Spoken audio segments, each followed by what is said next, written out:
అందరికీ నమస్కారము. మాఘపురాణము 18వ అధ్యాయము. వశిష్ఠ మహర్షి దిలీపునకు పార్వతీదేవితో పరమేశ్వరుడు చెప్పిన పిసినారి వృత్తాంతము ఈ విధంగా చెప్పసాగాడు. పార్వతి చాలా కాలం క్రిందట దక్షిణ ప్రాంతమందలి వసంతవాడి అను పేరుగల పెద్ద పల్లె ఉండును. అందు బంగారు శెట్టు అను వైద్యుడు ఒకడు ఉండెను. అతడు భార్య పేరు తాయారమ్మ. బంగారు శెట్టి వట్టి పిసినిగొట్టు. అతనికి పూర్వీకుల నుండి వచ్చిన ఆస్తి లెక్కకు మించి ఉంది. కానీ అతడు ఇంకనూ ధనాస కలవాడే. తన వద్దనున్న ధనమును ఎక్కువ వడ్డీలకు ఇచ్చి మరింత సంపన్నుడయ్యాడు. కానీ ఒక్కనాడైనా హరిని ధ్యానించటం కానీ దాన ధర్మాలు చేయటం కానీ చేసి ఉండలేదు.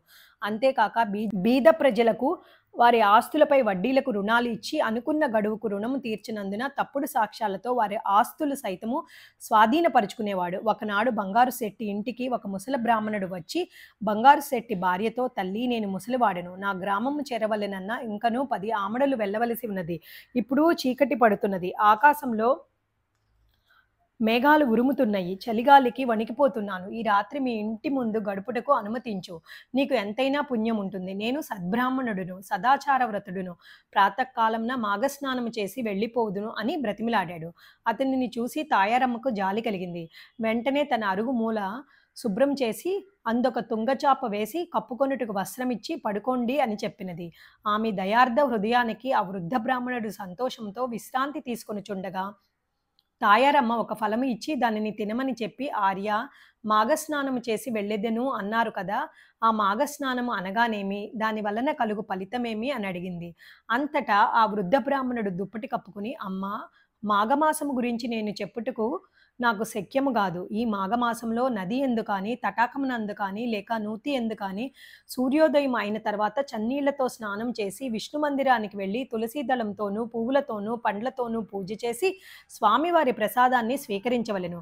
తరువాత మాఘపురాణము చదవవలెను. ఇట్లు ప్రతిరోజు విడవకుండా 1 రోజులు చేసి చివరి రోజున బ్రాహ్మణులకు సమారాధన దానములు ఇవ్వవలెను. అట్లు చేసిన ఎడల మానవునికున్న రౌరవాది మహాపాపములు వెంటనే నశించిపోవును. ఒకవేళ ఈ 1 రోజులు చేయలేని వారు, వృద్ధులు, రోగులు ఒక్క రోజైనను అనగా ఏకాదశి రోజున కానీ, ద్వాదశి నాడు కానీ, పౌర్ణమి రోజున కానీ పై విధముగా చేసినచో అన్ని పాపములు తొలగి సిరి సంపదలు, పుత్ర సంతానము కలుగును.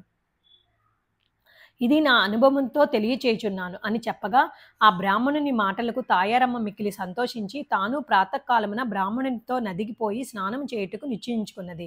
అంతలో పొరుగురికి వెళ్ళిన తన భర్తయ్యకు బంగారు శెట్టి ఇంటికి వచ్చినాడు. అతడు రాగానే మాఘస్నానం గురించి చెప్పి తాను తెల్లారుజామున స్నానముకు పోవుచున్నానని తెలియచేసింది. భార్య చెప్పిన మాటలకు బంగారు శెట్టి కోపంతో పళ్ళు పటపటా కొరికి, ఓసి వెర్రిదానా, ఎవరు చెప్పినారు నీకు ఈ సంగతి? మాఘమాసం ఏమిటి, స్నానం ఏమిటి, వ్రతము దానాలేమిటి, నీకేమైనా పిచ్చిగాని పట్టిందా ఏమి? చాలు చాలు, అధిక ప్రసంగం చేసినచో నోరు నొక్కివేస్తాను, జాగ్రత్త. డబ్బులు సంపాదించుటలో నా పంచ ప్రాణాలు పోవుచున్నవి. ఎవరికిని ఒక పైసా కూడా వదలకుండా వడ్డీ వసూలు చేస్తూ కూడబెట్టిన ధనము దానము చేస్తానంటావా? చన్నీళ్ల స్నానం చేసి పూజ చేసి దానాలు చేస్తే ఒళ్ళు ఇల్లు గుల్లైనైతే చెంగు వేసుకొని భిక్షాం దేహి అని అనవలసిందే. జాగ్రత్త, వెళ్ళి పడుకో అని భర్త గట్టిగా మందలించినాడు. ఆ రాత్రి తాయారమ్మకు నిద్ర పట్టలేదు. ఎప్పుడు తెల్లవారునా, ఎప్పుడు నదికి వెళ్ళి స్నానము సేతునా అని ఆతృతగా ఉన్నది.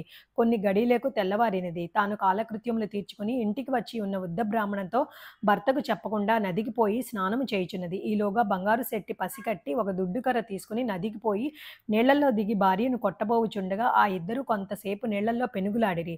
ఆ విధముగా పెనుగులాడుచుండగా ఇద్దరు నీళ్లలో మునిగిపోవలసి వచ్చింది. ఈ విధముగా నీటిలో మునుగుడుచే ఇద్దరికి మాఘమాస స్నాన ఫలం దక్కినది. భార్యను కొట్టి ఇంటికి తీసుకువచ్చాడు. కొన్ని సంవత్సరాలు జరిగిన తర్వాత ఒకనాడు ఇద్దరికి ఒక వ్యాధి సోకి మరికొన్ని రోజుల తర్వాత ఇద్దరూ చనిపోయారు. బంగారు శెట్టిని తీసుకుని పోవుటకు యమభటులు వచ్చి కాలపాసము వేసి తీసుకుని పోవుచుండిరి. తాయారమ్మను తీసుకుని పోవుటకు విష్ణుదూతులు వచ్చి ఆమెను రథముపై ఎక్కించుకుని తీసుకుపోవుచుండిరి. అప్పుడు తాయారమ్మ యమభటులతో, ఓ యమభటులారా, ఏమిటి అన్యాయము? నన్ను వైకుంఠమునకు, నా భర్తను యమలోకమునకు తీసుకుని పోవుట ఏమిటి?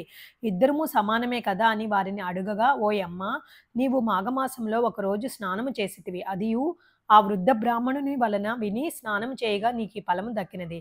కానీ నీ భర్త అనేకులను హింసించి అన్యాయంగా డబ్బు సంపాదించి అనేకుల వద్ద అసత్యములాడి నరకమునున్న భయము లేక భగవంతునిపై భక్తి లేక వ్యవహరించినందువలనే యమలోకానికి తీసుకుని పోవుచున్నాము అని యమభటులు చెప్పారు. ఆమె మరలా వారిని ఇట్లు ప్రశ్నించింది. నేను ఒకే ఒక దినమున స్నానం చేసినందున పుణ్యఫలము కలిగినప్పుడు నన్ను కొట్టుచు నాతో నా భర్త కూడా నీట మునిగినాడు కదా!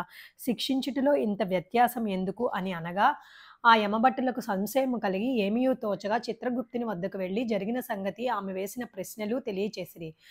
చిత్రగుప్తుడును వారి ఇద్దరి పాపపుణ్యముల పట్టిక చూడగా ఇద్దరికీ సమానమైన పుణ్యఫలము రాసి ఉన్నది. జరిగిన పొరపాటుకు చిత్రగుప్తుడు విచారించి బంగారు శెట్టిని కూడా వైకుంఠమునకు తీసుకుపొమ్మని విష్ణుదూతలతో చెప్పాడు.